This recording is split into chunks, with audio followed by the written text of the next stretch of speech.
আগামী বছর হজের খরচ আরও কমানোর ঘোষণা দিয়েছেন প্রধানমন্ত্রী তারেক রহমান। হজ ফ্লাইট উদ্বোধনকালে তিনি এই ঘোষণা দেন। শেখ হাসিনাকে দেশে ফিরিয়ে আনতে ভারতের কাছে অনুরোধ করেছে বাংলাদেশ। ফেরত দেবে কিনা তা পর্যালোচনা করার কথা জানিয়েছেন ভারতের পররাষ্ট্রমন্ত্রী। এবং খুলে দেওয়া 24 ঘন্টা না পেরোতেই আবারও হরমুজ প্রণালী বন্ধের হুঁশিয়ারি ইরানের। আসসালামু আলাইকুম। দৈনিক দৃষ্টি দুপুরের সংবাদে সবাইকে স্বাগত জানিয়ে সাথে আছি আমি আরিফুল ইসলাম। শুনছিলেন শিরোনামগুলো, এবারে বিস্তারিত।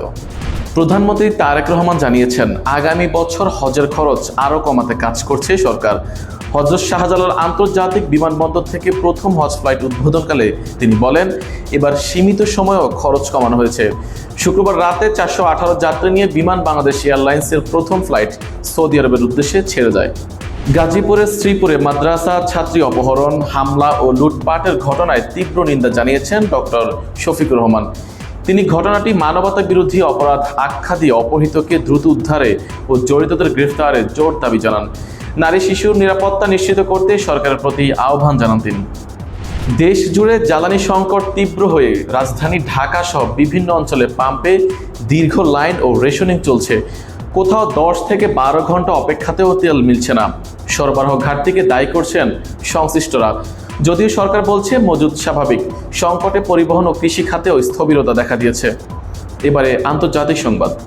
হরমুজ প্রণালী খুলে দেওয়া 24 ঘন্টা না পেরোতেই আবারও প্রণালীটি বন্ধের হুঁশিয়ারি দিয়েছেন ইরানের পার্লামেন্টের স্পিকার বাঘের গালিবাফ। তিনি এক্সে দাবি করেন, যুক্তরাষ্ট্রের বক্তব্য মিথ্যা এবং হরমুজের নিয়ন্ত্রণ ইরানের হাতে থাকবে। হরমুজের জাহাজ চলাচল নির্ধারিত রুটে এবং ইরানের অনুমতি সাপেক্ষে হবে বলেও জানান তিনি। বাংলাদেশের সাবেক প্রধানমন্ত্রী শেখ হাসিনাকে দেশে ফিরিয়ে আনার অনুরোধ পর্যালোচনা করছে ভারত। ভারতের পররাষ্ট্র মন্ত্রণালয়ের মুখপাত্র রণধীর জয়সওয়াল জানিয়েছেন, বিষয়টি বিচারিক প্রক্রিয়ার অংশ হিসেবে খতিয়ে দেখা হচ্ছে। একই সঙ্গে ঢাকা দিল্লি সম্পর্ক আরও জোরদারে আলোচনা চলছে। এবারে বিনোদনের খবর। হুমায়ুন ফরিদীকে মরণোত্তর সম্মাননা দিয়েছে জাহাঙ্গীরনগর বিশ্ববিদ্যালয়।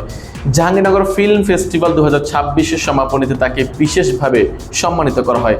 3 দিন ব্যাপী এই উৎসবে চলচ্চিত্র ও সাংস্কৃতিক অবদানের জন্য মোট 18টি বিভাগে পুরস্কার প্রদান করা হয়। আয়োজনটি নবীন প্রবীণ শিল্পীদের অংশগ্রহণে আবেগঘন পরিবেশ সৃষ্টি করে। দর্শক, সবশেষে খেলার খবর। নিউজিল্যান্ডে 248 রানের লক্ষ্য তাড়া করতে নেমে 221 রানে অল আউট হয় বাংলাদেশ ক্রিকেট দল। সাইফ হাসান ও লিটন দাস জুটি গড়লেও মিডল অর্ডার ব্যাটারদের ধসে নিউজিল্যান্ডের বিপক্ষে প্রথম ওয়ানডেতে 26 রানে হেরে গেল বাংলাদেশ। ব্লেয়ার টেকনার 4 উইকেট নিয়ে ম্যাচটি ঘুরিয়ে দেন। দর্শক, এই ছিল আজকের দুপুরের সংবাদে। পরবর্তী সংবাদ দেখার আমন্ত্রণ রইল। নিয়মিত সংবাদ দেখতে ভিজিট করুন www.দৈনিকদৃষ্টি.com এবং ফলো করুন আমাদের ফেসবুক ও সাবস্ক্রাইব করুন ইউটিউব চ্যানেল। এতক্ষণ সঙ্গে থাকার জন্য অসংখ্য ধন্যবাদ।